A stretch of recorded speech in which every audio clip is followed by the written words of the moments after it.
क्या आपका मन बार बार भटक जाता है? क्या आप जप करने बैठते हैं और 5 मिनट बाद ही विचारों की भीड़ आपको कहीं और ले जाती है? क्या आप संकल्प लेते हैं कि आज से ध्यान नियमित होगा, लेकिन अगले ही दिन मन बहाने ढूंढ लेता है?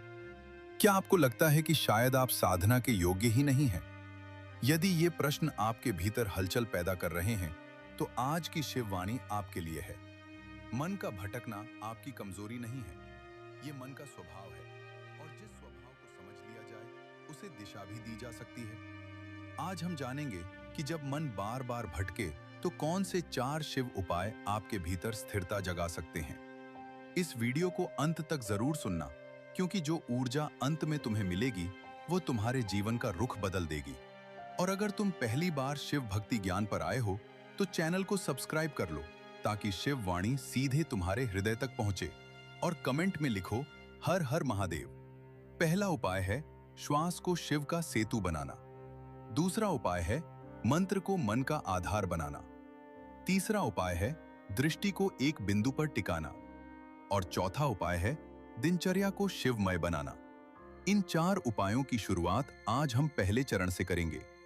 दिनचर्या को श्वास से श्वास वह डोर है जो आपको वर्तमान से बांधती है।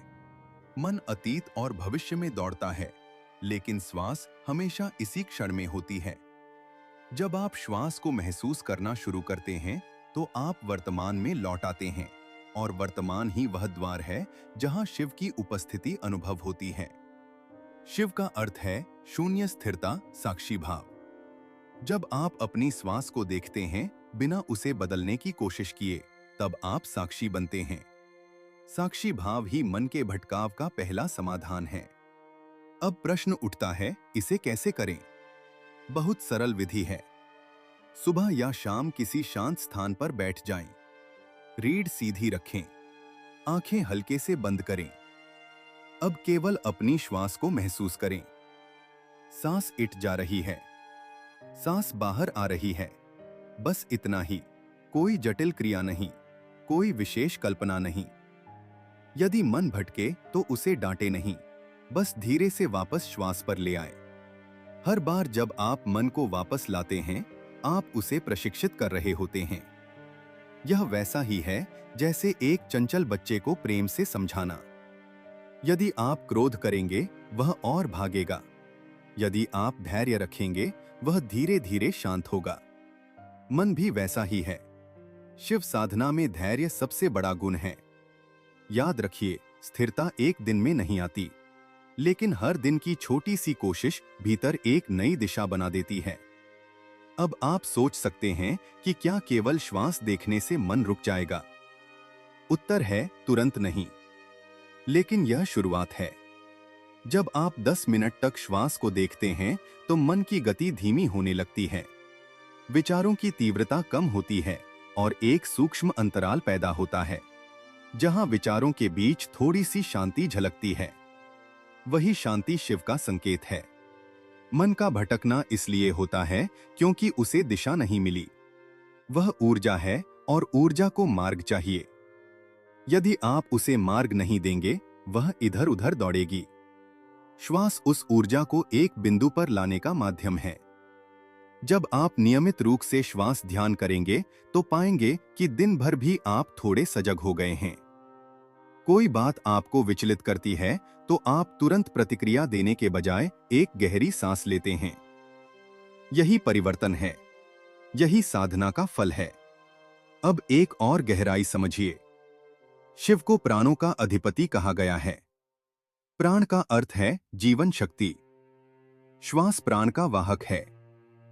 जब आप श्वास पर ध्यान देते हैं, तो आप सीधे अपने प्राणों को संतुलित कर रहे होते हैं। प्राण संतुलित होंगे तो मन स्वतः संतुलित होगा, क्योंकि मन और प्राण का गहरा संबंध है। यदि तेज है तो मन भी बेचैन होगा। यदि श्वास धीमी और गहरी है तो मन शांत होगा। इसलिए जब भी मन भटके, तुरंत 3 गहरी सांस लें। धीरे धीरे भीतर लें, थोड़ी देर रोके, फिर धीरे धीरे बाहर छोड़ें। यह सरल सा अभ्यास आपको वर्तमान में लौटा देगा।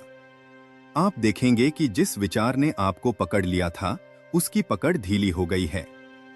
यह पहला शुभ उपाय है श्वास का सेतु। लेकिन इसे केवल सुनकर न छोड़ें, इसे अनुभव में लाएं। कम से कम 21 दिन तक प्रतिदिन 10 मिनट इसका अभ्यास करें।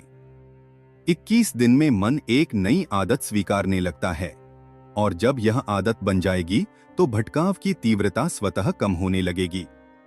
याद रखिए, मन को दबाना नहीं है, उसे दिशा देनी है और दिशा देने का सबसे सहज मार्ग है श्वास। आज से जब भी मन भटके, स्वयं से कहे, मैं श्वास पर लौट रहा हूं। यह लौटना ही साधना है। यह लौटना ही शिव की ओर पहला कदम है। अगर यह शिव संदेश तुम्हारे हृदय को स्पर्श कर रहा है तो इस वीडियो को लाइक और शेयर करो और कमेंट में लिखो, महादेव मेरे साथ हैं। अब तक हमने समझा कि श्वास मन को वर्तमान में लाने का पहला सेतु है। दूसरे शिव उपाय की ओर बढ़ते हैं, मंत्र को मन का आधार बनाना। क्या आपने अनुभव किया है, जब आप जप शुरू करते हैं तो कुछ ही मिनटों में मन कहीं और चला जाता है। कभी भविष्य की चिंता, कभी अतीत की याद, कभी किसी व्यक्ति की बात, कभी किसी अपूर्ण कार्य का बोझ। आप सोचते हैं कि मैं मंत्र जप रहा हूं, फिर भी मन क्यों नहीं रुकता? इसका कारण यह है कि मन को केवल रोकना पर्याप्त नहीं, उसे एक उच्च ध्वनि से जोड़ना आवश्यक है। मंत्र वही उच्च ध्वनि है। मंत्र केवल शब्द नहीं है, वो चेतना का कंपन है। जब आप किसी मंत्र का जप करते हैं तो आप अपने मन की तरंगों को एक विशेष लय में बांधते हैं। मन का भटकाव असंगत लहरों के कारण होता है। मंत्र उन लहरों को एक दिशा देता है। अब प्रश्न है, कौन सा मंत्र? शिव साधना में सबसे सरल और प्रभावी मंत्र है ओम नमः शिवाय। यह पंचाक्षरी मंत्र है। 5 अक्षरों में संपूर्ण शिव तत्व समाया हुआ है। लेकिन केवल मंत्र बोल देने से परिणाम नहीं मिलता, उसे सही भाव, सही विधि और सही जागरूकता के साथ जपना आवश्यक है। सबसे पहले यह समझिए कि जप 3 प्रकार का होता है। पहला, वाचिक जप, जिसमें आप स्पष्ट आवाज में मंत्र बोलते हैं। दूसरा, उपांशु जप, जिसमें होठ हिलते हैं पर आवाज बाहर नहीं आती। तीसरा, मानसिक जप, जिसमें केवल मन के भीतर मंत्र चलता है। यदि आपका मन बहुत भटकता है तो शुरुआत वाचिक जप से करें। जब आप मंत्र को सुनते भी हैं और बोलते भी हैं तो मन के पास भटकने की संभावना कम हो जाती है। धीरे धीरे जब लय बनने लगे तब उपांशु और फिर मानसिक जप की ओर जाएं। अब एक और महत्वपूर्ण बात, मंत्र को गिनने में ही पूरा ध्यान न लगा दे। कई लोग माला पूरी करने की जल्दी में रहते हैं। उनका ध्यान संख्या पर रहता है, भाव पर नहीं। याद रखिए, एक माला भाव से किया गया जब 100 मालाओं से अधिक प्रभावशाली हो सकता है। जब आप ओम नमः शिवाय का उच्चारण करें तो हर अक्षर को स्पष्ट महसूस करें। ओम कहते समय श्वास भीतर जाए, नमः कहते समय भीतर विनम्रता जागे, शिवाय कहते समय अनुभव करें कि आप अपने भीतर की शुद्ध चेतना को प्रणाम कर रहे हैं। यदि जप के बीच मन भटके तो घबराएं नहीं, रुके नहीं। बस जहां ध्यान टूटा वहीं से फिर मंत्र पकड़ लें। हर बार लौटना ही साधना है। आप यह भी कर सकते हैं कि जप के साथ श्वास को जोड़ लें। श्वास भीतर लेते समय ओम नमः और बाहर छोड़ते समय शिवाय। इससे श्वास और मंत्र एक हो जाते हैं। जब श्वास और मंत्र एक हो जाते हैं तो मन के पास 2 दिशाओं में भागने का अवसर कम हो जाता है। अब समझिए कि मंत्र क्यों काम करता है। मन लगातार विचारों का उत्पादन करता है। यदि आप उसे कोई सकारात्मक और पवित्र ध्वनि नहीं देंगे तो वह स्वयं ही अनगिनत विचार उत्पन्न करेगा। मंत्र उस अनियंत्रित प्रवाह को एक नियंत्रित प्रवाह में बदल देता है। यह वैसा ही है जैसे एक नदी को बांधवा न कर दिशा दी जाए। ऊर्जा वही है पर उपयोग बदल जाता है। आप दिन भर भी छोटे छोटे क्षणों में मंत्र को याद कर सकते हैं। चलते समय, प्रतीक्षा करते समय, सोने से पहले उठते ही। यदि आप नियमित रूप से मंत्र को अपने जीवन का हिस्सा बना लेते हैं तो मन धीरे धीरे उसी लय में ढलने लगता है। एक और गहराई समझिए, मंत्र का प्रभाव केवल मन पर नहीं, आपके अवचेतन पर भी पड़ता है। अवचेतन में जमा संस्कार, भय, असुरक्षा, नकारात्मक स्मृतियां, यह सब धीरे धीरे ढीली होने लगती हैं। आपको लगेगा कि पहले जो बातें आपको तुरंत विचलित कर देती थीं, अब उनका असर कम हो गया है। यह मंत्र की शक्ति है, लेकिन एक चेतावनी भी आवश्यक है। मंत्र को यांत्रिक मत बनाइए। यदि जप करते समय मन पूरी तरह भटक रहा है और केवल होठ चल रहे हैं, तो थोड़ी देर रुके तो गहरी सांस लें। फिर मंत्र को नए भाव से शुरू करें। मंत्र जप में गुणवत्ता मात्रा से अधिक महत्वपूर्ण है। आप चाहें तो जप से पहले एक छोटा संकल्प लें। मन ही मन कहें, मैं ये जप अपने मन की स्थिरता और भीतर की शांति के लिए कर रहा हूं। ये संकल्प मन को दिशा देता है। अब एक अभ्यास बताता हूं। अगले 21 दिनों तक प्रतिदिन कम से कम एक माला ओम नमः शिवाय का जप करें। समय निश्चित रखें। यदि संभव हो तो सुबह ब्रह्म मुहूर्त या शाम सूर्यास्त के समय एक ही स्थान पर बैठे। ये नियमितता मन को संकेत देती है कि अब स्थिर होने का समय है। धीरे धीरे आप पाएंगे कि जप के दौरान विचारों की तीव्रता कम हो रही है। मन बीच बीच में शांत हो जाता है और कभी-कभी ऐसा भी क्षण आएगा जब मंत्र स्वयं चलने लगेगा। आप प्रयास नहीं कर रहे होंगे, फिर भी भीतर मंत्र की ध्वनि गूंज रही होगी।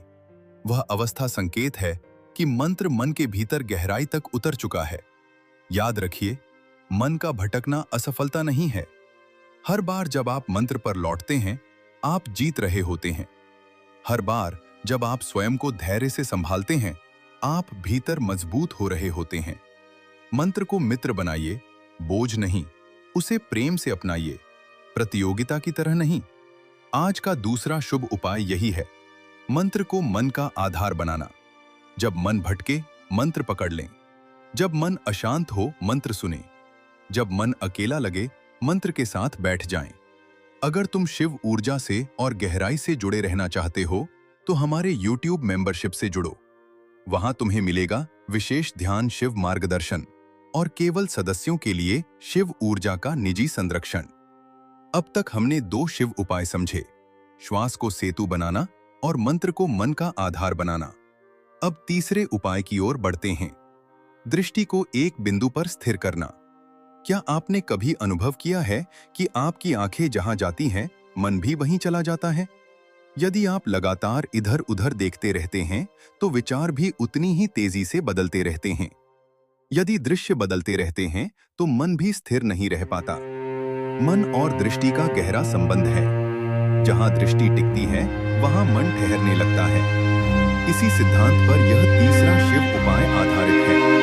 इसे त्रटक या एकाग्र दृष्टि साधना भी कहा जाता है, लेकिन इसे जटिल न समझें। यह अत्यंत सरल और प्रभावी अभ्यास है। यदि मन बार-बार भटकता है, तो उसे एक दृश्य आधार दीजिए। वह आधार कोई पवित्र प्रतीक हो सकता है, कोई दीपक की लौ हो सकती है, या शिव का कोई चिन्ह हो सकता है। मुख्य बात है एक बिंदु। जब आप एक बिंदु को निरंतर देखते हैं, तो मन की चंचलता धीरे-धीरे कम होने लगती है। अब इसे कैसे करें? रात के समय या सुबह किसी शांत स्थान पर बैठें। अपने सामने आंखों की सीध में एक दीपक जलाएं या एक छोटा सा बिंदु बना लें। रीढ़ सीधी रखें। कुछ क्षण श्वास को सामान्य करें। फिर अपनी दृष्टि उस बिंदु पर टिकाएं। पलकें यथासंभव स्थिर रखें। शुरुआत में आंखों में हल्की जलन हो सकती है, पानी भी आ सकता है। यह स्वाभाविक है। जबरदस्ती न करें। जितनी देर सहज लगे, उतनी देर देखें। फिर आंखें बंद कर लें और उसी बिंदु की छवि को भीतर देखने का प्रयास करें। जब आप आंखें बंद करते हैं, तो जो छवि भीतर उभरती है, वह आपके ध्यान का अगला चरण है। आप बाहर के बिंदु से भीतर के बिंदु की यात्रा कर रहे होते हैं। यही इस साधना का सार है। मन का भटकाव अक्सर इसलिए होता है क्योंकि उसे कोई स्पष्ट दिशा नहीं मिलती। जब आप एक बिंदु पर दृष्टि स्थिर करते हैं, तो मन को संकेत मिलता है कि अभी भटकना नहीं, अभी ठहरना है। धीरे धीरे यह ठहराव भीतर भी उतरने लगता है। आप पाएंगे कि विचारों की गति धीमी हो रही है। अब एक और गहराई समझिए। जब दृष्टि स्थिर होती है, तो मस्तिष्क के विभाग सक्रिय होते हैं, जो एकाग्रता और संतुलन से जुड़े हैं। इससे मानसिक ऊर्जा इकट्ठी होने लगती है। अक्सर हमारा मन इसलिए भी भटकता है क्योंकि ऊर्जा बिखरी हुई होती है। दृष्टि साधना उस बिखरी ऊर्जा को एकत्र करती है। आप चाहे तो इस अभ्यास को मंत्र के साथ भी जोड़ सकते हैं। दीपक की लौ को देखते हुए मन ही मन ओम नमः शिवाय का जप करें। इससे दृष्टि और ध्वनि दोनों एक ही दिशा में काम करेंगे। अब एक सावधानी, इस साधना को प्रतियोगिता न बनाइए। यह मत सोचिए कि मुझे 10 मिनट बिना पलक झपकाए देखना है। शुरुआत 2 मिनट से करें, फिर धीरे धीरे समय बढ़ाएं। मुख्य उद्देश्य आंखों को थकाना नहीं, मन को स्थिर करना है। यदि आप नियमित रूप से ये अभ्यास करेंगे तो पाएंगे कि दिन भर भी आपकी दृष्टि अधिक सजग हो गई है। आप लोगों से बात करते समय अधिक ध्यान से सुनने लगेंगे। आप कार्य करते समय कम भटकेंगे। ये केवल ध्यान का अभ्यास नहीं, जीवन जीने की शैली है। अब सोचिए, जब आप मोबाइल स्क्रीन पर लगातार बदलते दृश्य देखते हैं तो मन कितना चंचल हो जाता है। हर कुछ सेकंड में नया चित्र, नई सूचना, नया विचार। ये निरंतर परिवर्तन मन को स्थिर होने नहीं देता। यदि आप सच में मन को स्थिर होने नहीं देता करना चाहते हैं तो दिन में कुछ समय दृश्य उपवास भी रखें। कुछ समय बिना स्क्रीन के बैठे प्रकृति को देखें, आकाश को देखें या केवल एक बिंदु को देखें। धीरे धीरे मन उस शांति का स्वाद लेने लगेगा और जहां स्वाद मिल जाता है वहां लौटने की इच्छा भी जागती है। तीसरे शिव उपाय का सार यही है। दृष्टि को एक बिंदु पर टिकाइए और मन को दिशा दीजिए। जब मन भटके स्वयं से पूछिए, मेरी दृष्टि अभी कहाँ है? यदि दृष्टि इधर उधर दौड़ रही है तो उसे धीरे से वापस एक बिंदु पर ले आए। यह अभ्यास आपको भीतर के केंद्र से जोड़ देगा। एक समय ऐसा भी आएगा जब आपको बाहरी बिंदु की आवश्यकता कम हो जाएगी। आप आंखें बंद करेंगे और भीतर एक ज्योति का अनुभव करेंगे।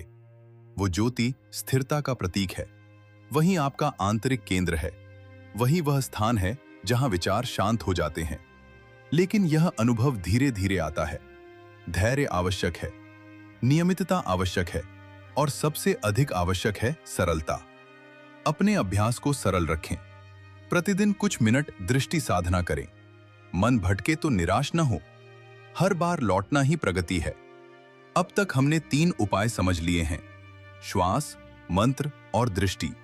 इन तीनों का उद्देश्य एक ही है, मन को वर्तमान में लाना और उसे एक दिशा देना। प्रिय साधक, अगर तुम सच में अपने भीतर की थकान, दर्द, भ्रम और भारी ऊर्जा से मुक्त होना चाहते हो तो तुम्हारे लिए हमने बनाया है 7 day soul healing aura purification program. इन 7 दिनों में हम तुम्हें कदम दर कदम पुरानी जमी हुई ऊर्जा से बाहर निकालेंगे और तुम्हें ले जाएंगे एक हल्की, शांत, दिव्य और शिवमय चेतना में। साधक, तुम अकेले नहीं हो। अगर सच में बदलाव, शांति और आंतरिक प्रकाश चाहते हो तो इस कार्यक्रम में कदम रखो। शिव ऊर्जा स्वयं तुम्हारा मार्गदर्शन करेगी। इस 7 डे सोल हीलिंग प्रोग्राम में शामिल होने के लिए नीचे दिए गए लिंक पर क्लिक करो। अपनी हीलिंग आज ही शुरू करो, क्योंकि यह 7 दिन तुम्हारे पूरे जीवन की दिशा बदल सकते हैं। अब हम चौथे और अंतिम शिव उपाय पर आते हैं। दिनचर्या को शिवमय बनाना। आपने श्वास का अभ्यास सीखा, मंत्र का आधार समझा, दृष्टि को एक बिंदु पर टिकाना जाना। लेकिन यदि भर का जीवन असंतुलित है तो केवल कुछ मिनट की साधना मन को पूरी तरह स्थिर नहीं कर पाएगी। क्या आपने ध्यान दिया है कि जिन दिनों आपकी दिनचर्या अस्त व्यस्त होती है उन दिनों मन अधिक भटकता है? कभी देर से सोना, कभी अनियमित भोजन, कभी बिना उद्देश्य के घंटों स्क्रीन देखना, कभी बिना विश्राम के लगातार काम करना। इन सब का सीधा प्रभाव मन पर पड़ता है। मन केवल ध्यान के समय नहीं, पूरे दिन की जीवन शैली से प्रभावित होता है। इसीलिए चौथा शुभ उपाय है अपनी दिनचर्या को ऐसा बनाना कि वह स्वयं मन को स्थिरता की ओर ले जाए। सबसे पहले नींद को समझिए। यदि आप पर्याप्त और नियमित नींद नहीं लेते तो मन की चंचलता बढ़ जाती है। रात को एक निश्चित समय पर सोने का प्रयास करें। सोने से पहले कम से कम 30 मिनट स्क्रीन से दूर रहें। उस समय हल्का मंत्र जप करें या कुछ गहरी सांसें लें। यह संकेत देता है कि अब शरीर और मन विश्राम की ओर जा रहे हैं। दूसरा है सुबह की शुरुआत। सुबह उठते ही मोबाइल देखने की आदत मन को तुरंत बाहरी दुनिया में धकेल देती है। इसके बजाय उठते ही 2 मिनट शांत बैठें। 3 गहरी सांस लें। मन ही मन ओम नमः शिवाय का उच्चारण करें। यह छोटी सी शुरुआत पूरे दिन की दिशा तय कर सकती है। तीसरा है भोजन। भोजन केवल शरीर को नहीं, मन को भी प्रभावित करता है।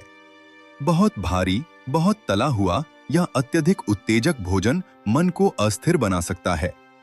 जहां तक संभव हो, सात्विक और संतुलित भोजन लें। भोजन करते समय जल्दी न करें। धीरे धीरे खाएं। हर निवाले के साथ सजग रहें।